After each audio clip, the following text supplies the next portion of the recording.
اسی طرح سے مال کے فتنے کی ایک شکل یہ بھی ہے کہ انسان مال پانے کے بعد، اس کے پاس مال و دولت آ جانے کے بعد وہ انسان مغرور ہو جائے، متکبر ہو جائے، اور اب مال و دولت آ جانے کے بعد وہ لوگوں کی تحقیر کرتا ہے، لوگوں کو حقیر سمجھنے لگے، اپنے آپ کو برتر افضل اور بڑائی ظاہر کرنا شروع کر دے، لوگوں کی تحقیر کرے، لوگوں پر ظلم کرے، تو سمجھیے کہ یہ مال اس کے لیے فتنہ ہو گیا۔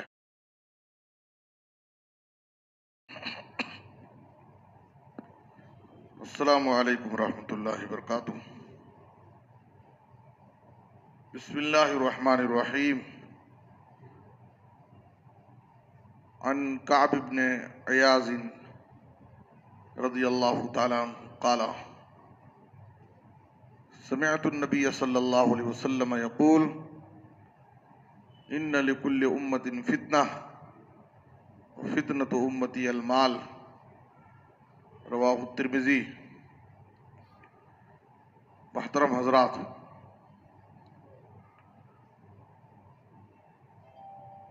کتاب و سنت میں مال کو فتنہ بھی کہا گیا ہے۔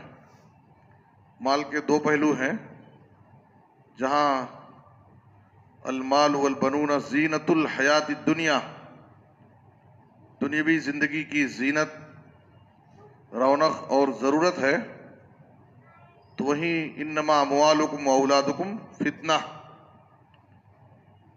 تمہارا مال، تمہاری اولاد فتنہ بھی ہے۔ حدیث کے اندر نبی صلی اللہ علیہ وسلم نے کہا کہ ہر امت کے لیے اللہ تعالیٰ نے فتنے کا سامان رکھا تھا، اور اس امت کے لیے فتنہ مال ہے۔ فتنہ کیا ہے؟ امتحان، آزمائش۔ یہ مال بسا اوقات لوگوں کے لیے بہت بڑا امتحان ہے اور آزمائش۔ اللہ تعالیٰ مال دے کر کے ہم کو ہمارا امتحان لینا چاہتا ہے۔ بعض لوگ اس مال کا صحیح استعمال کرتے ہیں اور اس مال کے ذریعے بہت ساری نیکیاں کر لیتے ہیں، دنیا اور آخرت کی بھلائی جمع کر لیتے ہیں۔ اسی لیے حضرت عمر بن عاص رضی اللہ عنہ کو ایک مرتبہ نبی صلی اللہ علیہ وسلم نے کہا کہ میں چاہتا ہوں کہ تم کو ایک لشکر کا امیر بناؤں اور اللہ تعالیٰ تمہیں اس جنگ میں فتح دے اور تم کو مال غنیمت ملے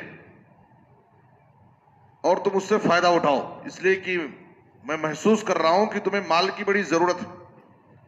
تو عمر بن عاص رضی اللہ عنہ نے کہا اللہ کے رسول، میں مال کی محبت میں اسلام قبول نہیں کیا ہوں، میں تو آپ کی صحبت میں رہنا چاہتا ہوں، میں دین کی محبت میں اسلام لایا ہوں۔ تو نبی صلی اللہ علیہ وسلم نے عمر بن عاص سے کہا نعم المال الصالح للرجل الصالح، ایک اچھے نیک آدمی کے ہاتھ میں اگر مال آ جائے تو یہ بہت بڑی نعمت ہے۔ ایک اچھے نیک آدمی کے ہاتھ میں اگر مال آ جائے تو یہ بہت بڑی نعمت ہے، وہ اس کے ذریعے بہت سارے نیکی اور بھلائی کے کام کر سکتا ہے، دنیا اور آخرت دونوں سنوار سکتا ہے۔ اور وہی مال بعض لوگوں کے ہاتھ میں مل جائے تو اس کے لیے فتنہ ہو جاتا ہے۔ بسا اوقات انسان مال کو پا کر کے سرکش ہو جاتا ہے، عیاشی کرنے لگتا ہے، اس کا غلط استعمال کرتا ہے۔ تو مال فتنہ کیسے ہے؟ اس کی بہت ساری شکلیں ہیں مال کے فتنہ ہونے کی۔ ایک شکل یہ ہے کہ مال کے پیچھے پڑ کر کے اگر انسان اللہ کے ذکر سے، آخرت سے، اللہ کی عبادت سے غافل ہو جا رہا ہے مال کے پیچھے پڑ کر کے، تو اس کا مطلب یہ ہے کہ یہ مال اس کے لیے فتنہ ہو گیا۔ اب اس کا مقصد، اس نے مال کو اپنی زندگی کا مقصد بنا لیا ہے اور اس کے پیچھے پڑ کر کے اپنی آخرت کو برباد کر رہا ہے، اللہ کی عبادت سے غافل ہو جا رہا ہے، تو اب یہ مال اس کے لیے فتنہ ہو گیا۔ اسی لیے اس سے منع کیا گیا یا ایھا الذین آمنوا لا تلھکم اموالکم ولا اولادکم عن ذکر اللہ ومن یفعل ذلک فاولئک هم الخاسرون۔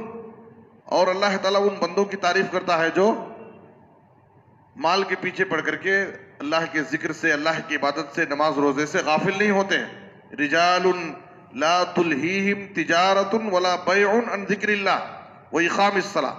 کچھ اللہ کے بندے ایسے ہیں جن کو ان کی تجارت، کاروبار اللہ کے ذکر سے، نماز قائم کرنے سے غافل نہیں کرتی ہو. وہ کتنا بھی تجارت میں، کاروبار میں مصروف ہیں، لیکن پھر بھی نمازوں کی پابندی کر لیتے ہیں، اللہ کے ذکر کی پابندی کرتے ہیں. تو پہلی چیز کیا ہے کہ مال کی تلاش و جستجو ہمیں اللہ کے ذکر سے، اس کی عبادت سے اور آخرت کے کاموں سے غافل نہ کرے.